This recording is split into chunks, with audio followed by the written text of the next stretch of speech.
Hola, muy buenas tardes.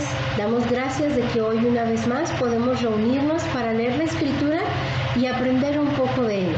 Pero antes de eso, acompáñenme para pedir ayuda a Dios. Inclinemos nuestro rostro. Padre Santo y Dios bueno, venimos ante ti, Señor, buscando precisamente tu presencia y tu dirección. Padre, que tu palabra nos predique, que tu Espíritu nos redarguya y nos lleve, Señor, a hacer tu voluntad y a gozar, Señor, de tu paz y de tu presencia. Por los méritos de Cristo, nuestro buen Salvador, te agradecemos esto. Amén. Bueno, hoy vamos a estar viendo en la Escritura el mensaje de Dios para los hombres. Es decir, el mensaje que la Biblia contiene es un mensaje universal desde el Génesis hasta el Apocalipsis. Todo habla en un solo sentido. Y vamos a comenzar ahí, en el principio, en el Génesis. Recordemos que después de que estuvo Dios algunos días haciendo la creación, el último de esos días, a lo que hizo fue al ser humano. Fue la última de sus criaturas. Y lo hizo de una forma muy especial. Dice que a su imagen y a su semejanza. Características que no le concedió a nadie más, cosa alguna o criatura alguna que había Dios hecho. Sin embargo, a nosotros los seres humanos no la concedió.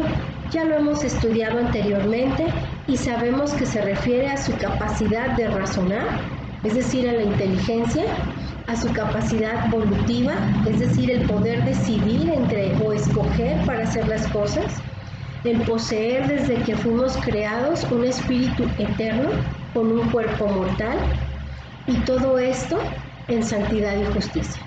El hombre desconocía el pecado, no lo practicaba, solamente tenía la imagen de Dios, la cual es perfecta. Así que podía vivir en santidad y en justicia. Esto también ya lo hemos estudiado en otras ocasiones. Santidad significa apartado para nuestro cuerpo, nuestra mente, nuestra voluntad, viviendo para Dios, cumpliendo su voluntad.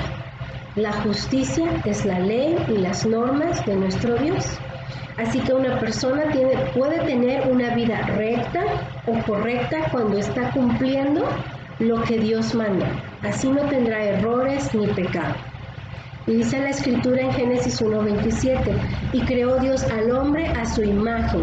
A imagen de Dios lo creó, varón y hembra los creó. Después de haberlos hecho así, los mandó a que gobernaran toda su creación. Los puso por autoridad para que administraran, cuidaran y ellos dirigieran todo. Dice Génesis 1:28. Y los bendijo Dios y les dijo, fructificad y multiplicaos, llenad la tierra y sojuzgadla, señoread sobre los peces del mar, en las aves de los cielos, en todas las bestias que se mueven sobre la tierra. Tenía que sojuzgar, tenía que gobernar.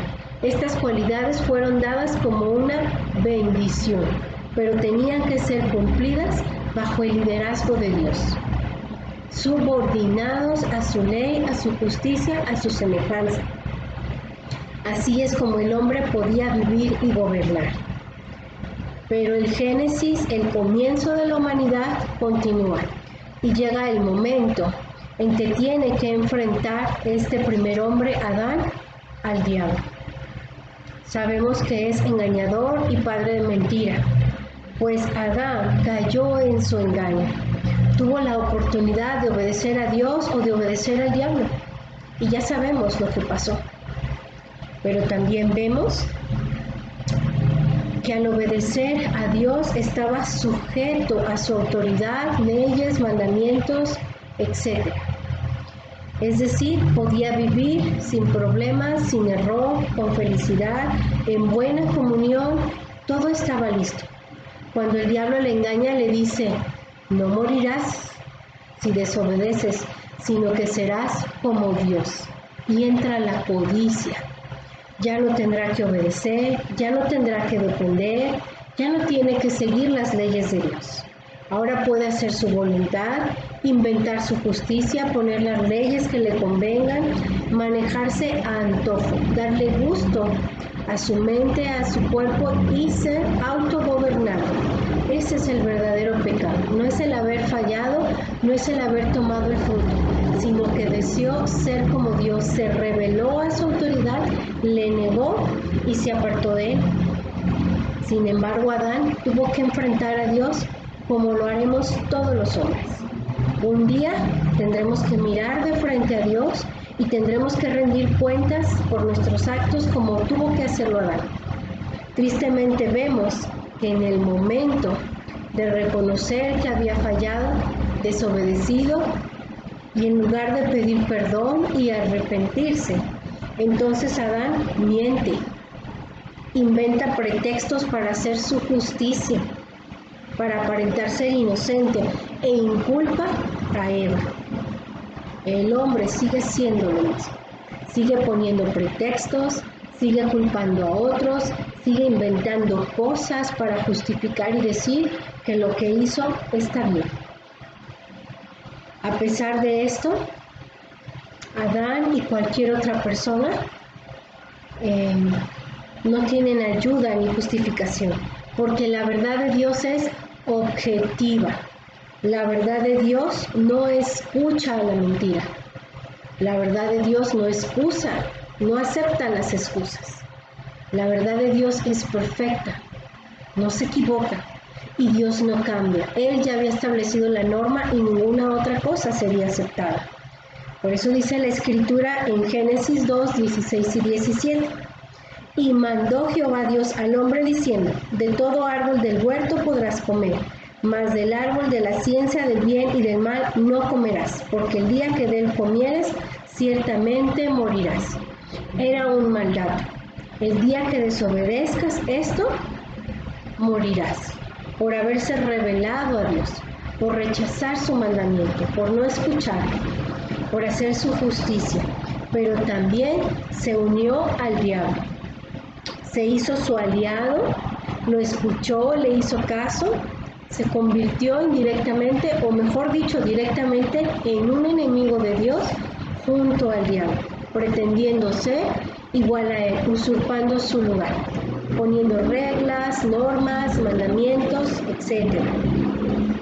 Pese a toda esta maldad, vemos a Dios en plena santidad, en esta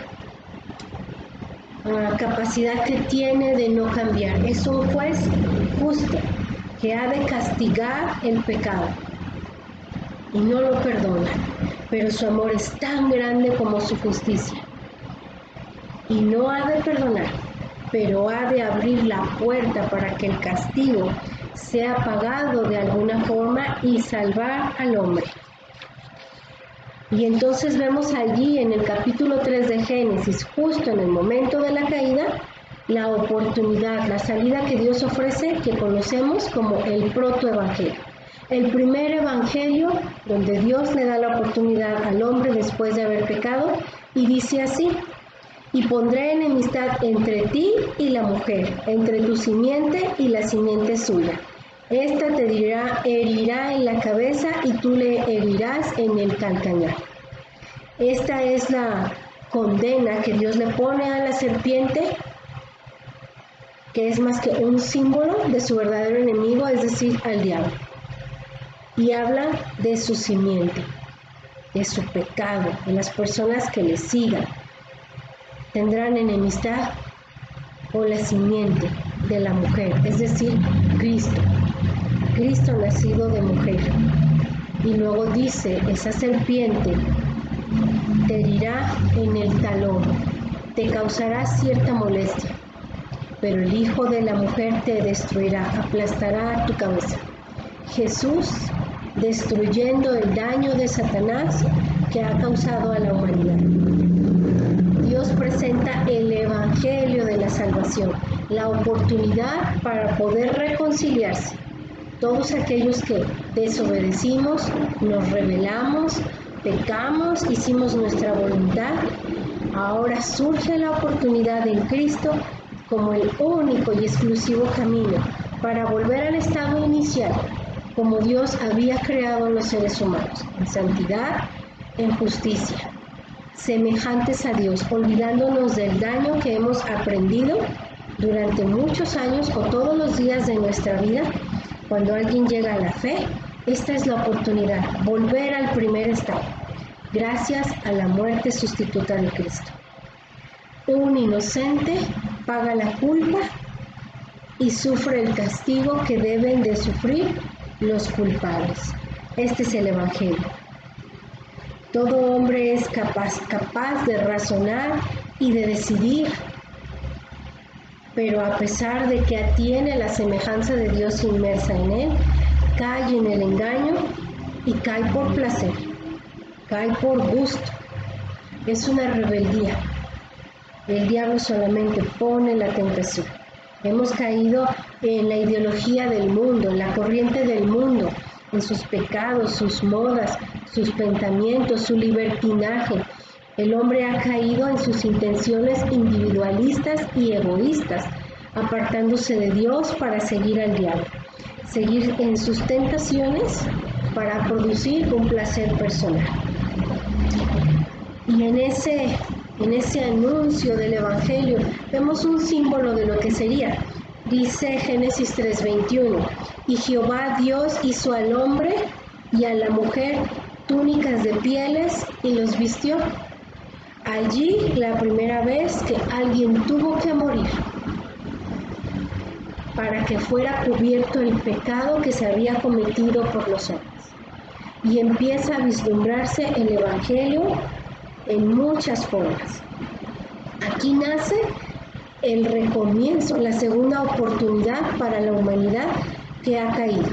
Aquí comienza la historia del Evangelio, que se narra en toda la Escritura, de aquí hasta el Apocalipsis. Así que con esta pequeña introducción nosotros vayamos ahora al texto en el que nos vamos a basar para llegar a comprender un poquito mejor cuál es ese mensaje del Evangelio. ¿Qué tanto nos significa? ¿Por qué nos es necesario? Así que les voy a pedir que vayamos a nuestras Biblias, a Romanos 5. En esta ocasión voy a leer la versión NTV, la nueva traducción viviente, por su lenguaje que es más sencillo y nos ayudará con la carta de los Romanos. La palabra de Dios en Romanos 5 dice de la siguiente manera: la fe que produce alegría. Por lo tanto, ya no fuimos declarados justos a los ojos de Dios por medio de la fe. Tenemos paz para con Dios a lo que Jesucristo Señor hizo por nosotros. Debido a nuestra fe, Cristo nos hizo entrar en este lugar de privilegio inmerecido, en el cual ahora pertenecemos y esperamos con confianza y alegría participar de la gloria de Dios. También nos alegramos de enfrentar pruebas y dificultades, porque sabemos que nos ayudan a desarrollar resistencia, y la resistencia desarrolla firmeza de carácter, y el carácter fortalece nuestra esperanza segura de salvación. Y esa esperanza no acabará en desilusión, pues sabemos con cuánta ternura nos ama Dios, porque Él nos ha dado el Espíritu Santo para llenar nuestro corazón con su amor. Cuando éramos totalmente incapaces de salvarnos, Cristo vino en el momento preciso y murió por nosotros los pecadores. Ahora bien, casi nadie se ofrecería a morir por una persona honrada, pero tal vez alguien podría estar dispuesto a dar su vida por una persona extraordinariamente buena. Pero Dios mostró el gran amor que nos tiene al enviar a Cristo a morir por nosotros cuando éramos pecadores.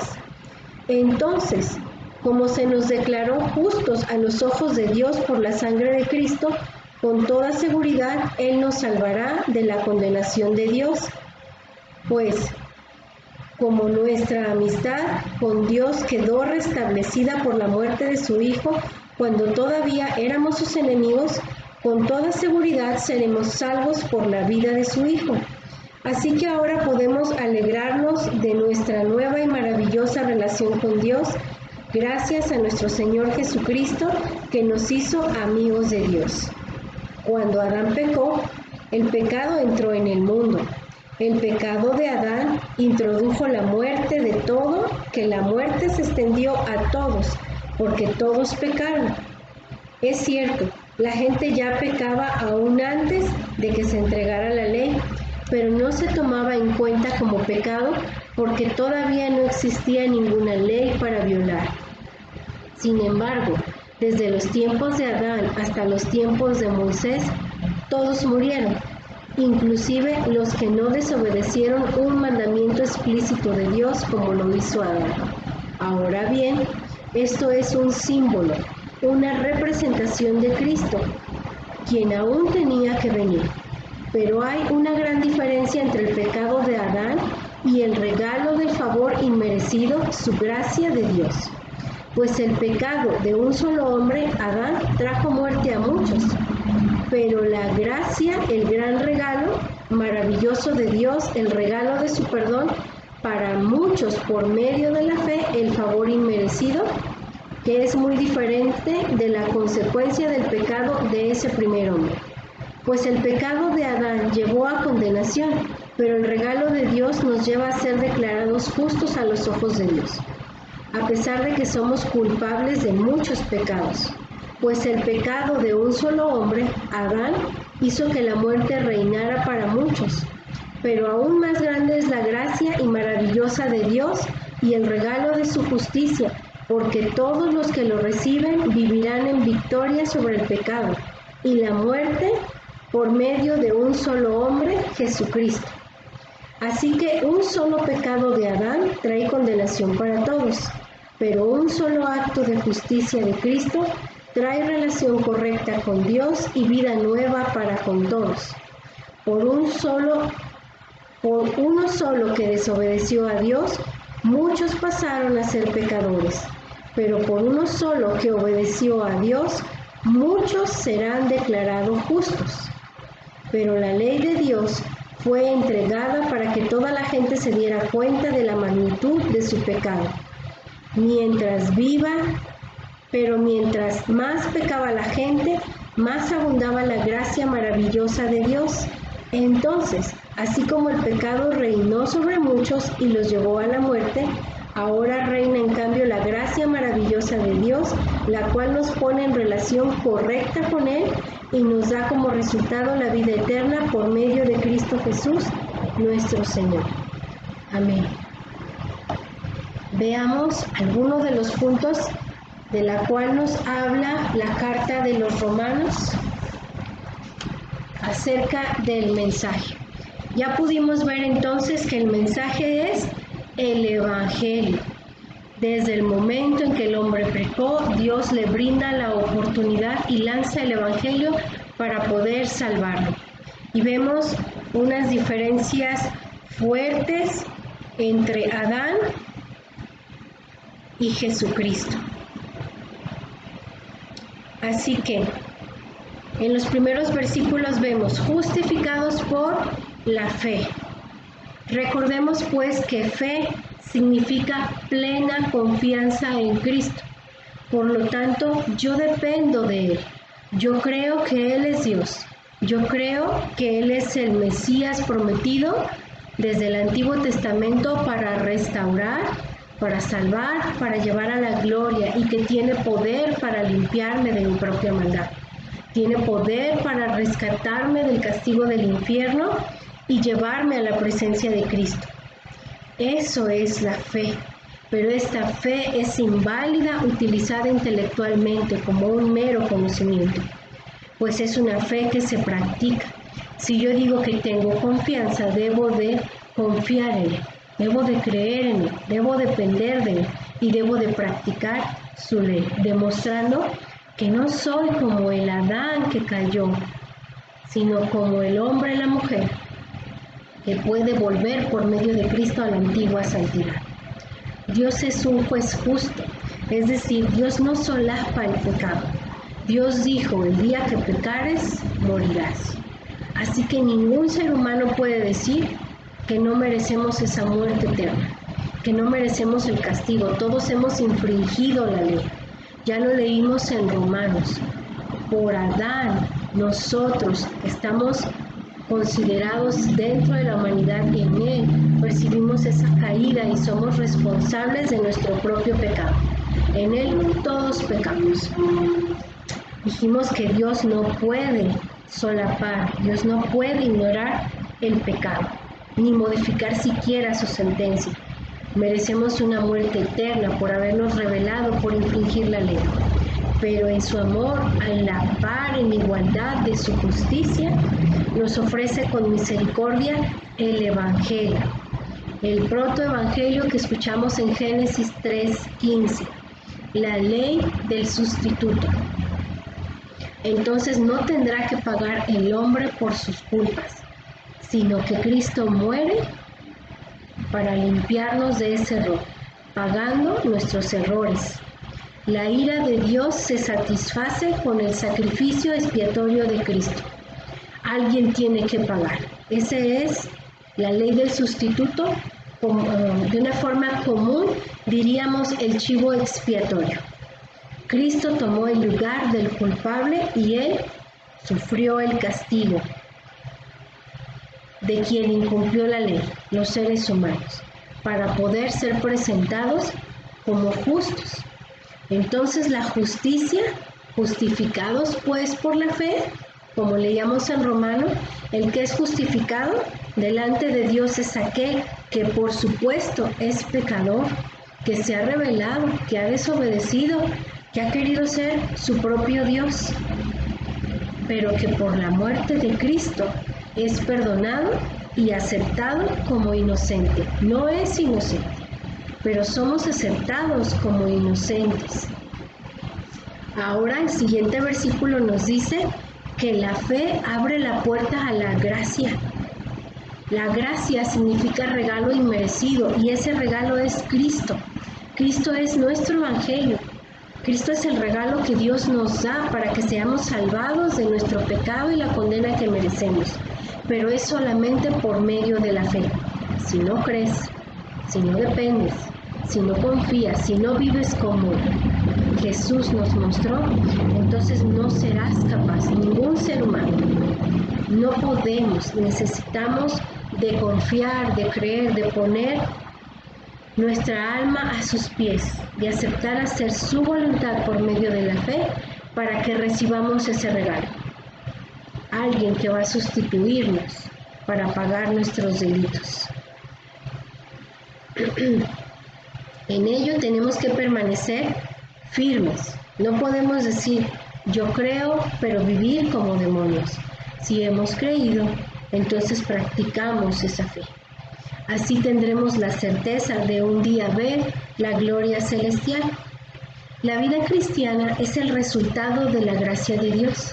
Los hombres ya no viven bajo su criterio y bajo su voluntad. La vida cristiana es vivir con las enseñanzas de Cristo. Cristo en nuestros corazones, permitiendo que dirija nuestras acciones, nuestros pensamientos, que sea el dueño de nuestra voluntad. Este es el reflejo exterior del Dios que está interior en presencia en los creyentes. Un día, cuando Jesús vuelva en su segunda venida, toda su gloria se podrá ver plenamente, la podremos contemplar, pero también compartiremos con Él la gloria que Él posee.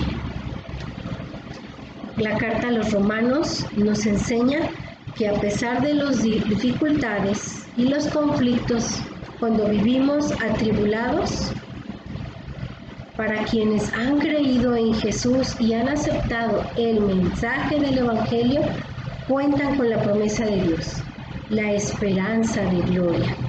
Entonces, a pesar de la tribulación y de las luchas, hay alegría, porque habrá solución, porque el Espíritu Santo es el que nos da testimonio de forma interior de esa alegría y de ese gozo.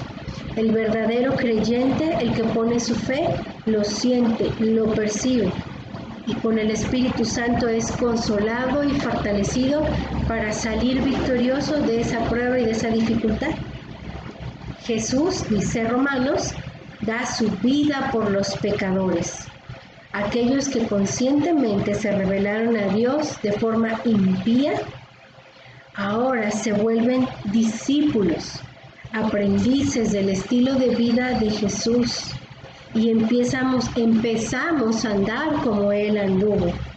Empezamos a ser llevados por la voluntad del Padre. Como dice la Escritura, Jesús es el camino, no es algo que vemos, es algo por lo que andamos. Como Él anduvo, nosotros andamos, para llevarnos hacia la presencia de ese juez que no solamente juzga, sino que se vuelve nuestro Padre de amor, que nos provee el camino de la salvación. Así que este mensaje nos presenta dos realidades, dos caminos, dos opciones. Una se llama Adán, otra se llama Cristo. Adán, el primer hombre, fue conocido como, o es conocido como la cabeza federal, porque toda la humanidad está incluida en él. En él todos pecamos y nos volvemos pecadores practicantes. En Adán el pecado corre a toda la humanidad, contaminándola, llevándola a muerte, arrastrándolo a juicio, en ese juicio donde su condena será meritoria. Muerte eterna, separados de Dios para siempre, sin oportunidad de reconciliación. Por el otro lado, Jesucristo, el segundo Adán, mejor conocido como el Mesías o el Cristo.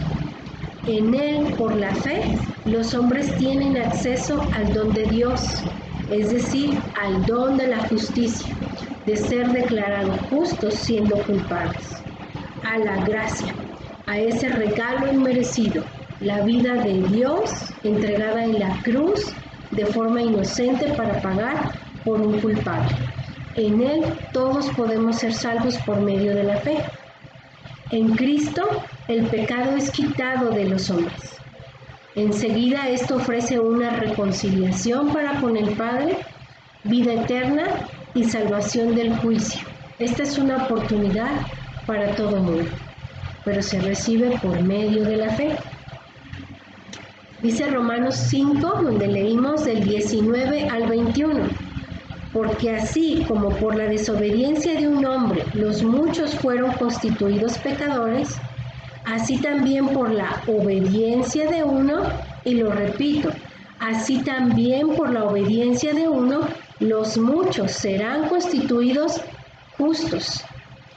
Pero la ley se introdujo para que el pecado abundase, mas cuando el pecado abundó, sobreabundó la gracia, para que así como por el pecado reinó la muerte, así también la gracia reine por la justicia para la vida mediante Jesucristo, Señor nuestro.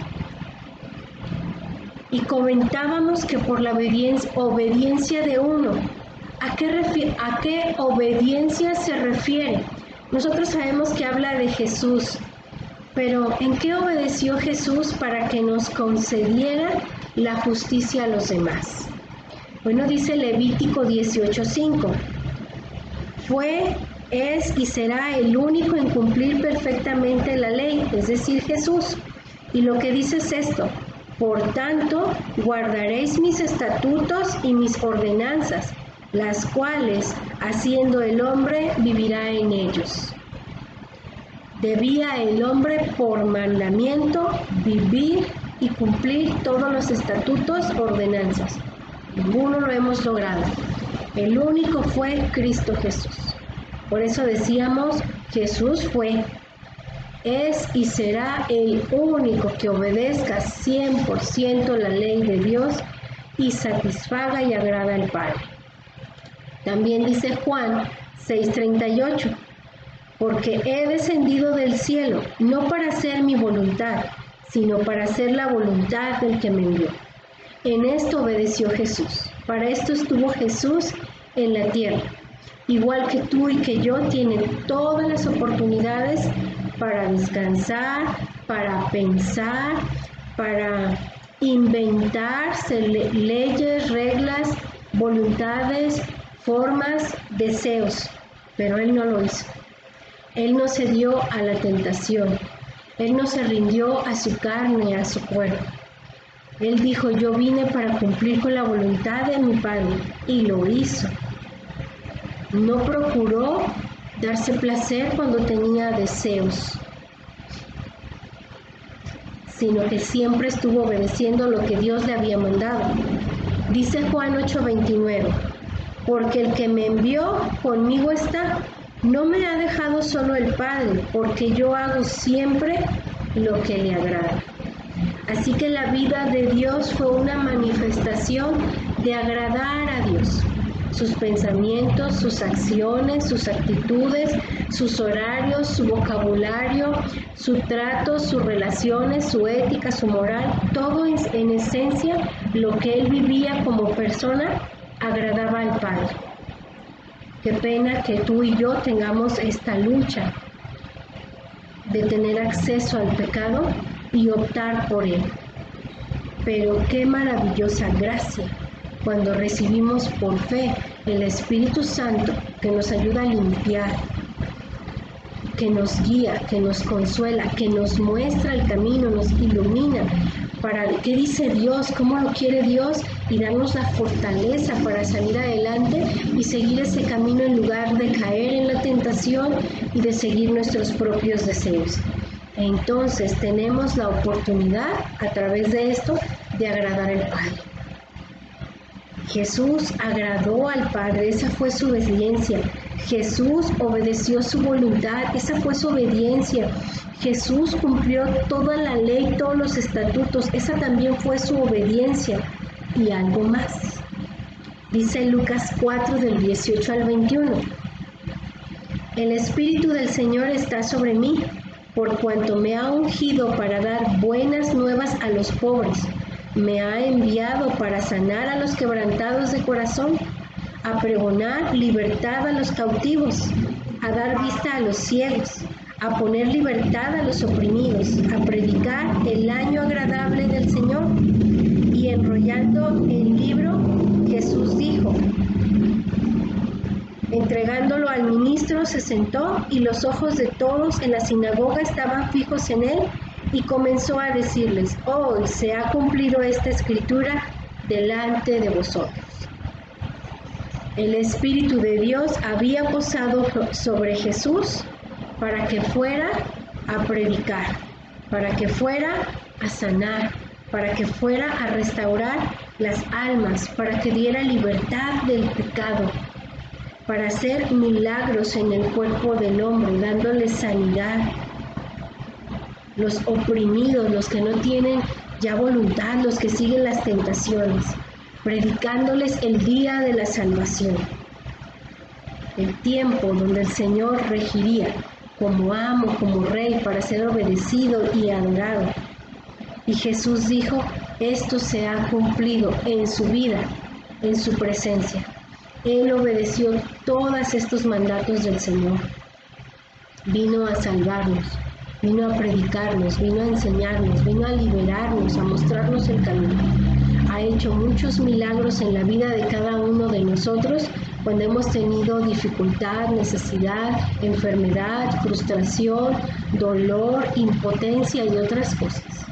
Cuando hemos estado oprimidos de forma externa o interna por nuestro propio pecado que no sabemos cómo abandonar, llega el Evangelio de Jesús y nos invita a recibir su gracia. Por este cumplimiento de un solo hombre, podemos ser declarados justos delante del juez celestial, pecadores, culpables y rebeldes a Dios. Eso somos como humanidad, pero tenemos oportunidad en Cristo. Abramos nuestro corazón a la fe y firmemente, tenazmente, sigamos el camino de su gracia. Esforcémonos en conocer, en creer, en entender y en seguir su voluntad desde hoy hasta la eternidad. Este es el mensaje que se predica de principio a fin a todos los hombres dentro de las Escrituras. ¿Qué esperamos? ¿O qué esperas si tú no has abierto tu corazón a la fe? Podemos tener muchos pretextos de por qué vivimos como vivimos, el pasado que arrastramos, la mente, el carácter, las debilidades, los malos deseos. Pero lo cierto es que desde el día que el hombre decidió pecar, Dios se manifestó en su amor y misericordia y nos abrió la puerta del Evangelio. Jesús existió y existe para pagar por nuestras culpas. Así que rindámonos a Él. Y no solamente nos quedemos con el concepto del mensaje. Recibamos su gracia y entreguémosle nuestra voluntad para volver al principio, creados a su imagen, con la ayuda del Espíritu, logrando vivir en santidad y justicia. Esa es la vida cristiana a la que somos llamados. La pregunta es, ¿responderás que sí? ¿Te reconsagrarás si has creído? ¿Le prometes a Dios darle tu voluntad? Yo sé que eres Dios, que tienes poder. Confío en ti, pero he fallado. Y ahora vengo a consagrar mi vida, a apartarme para ti.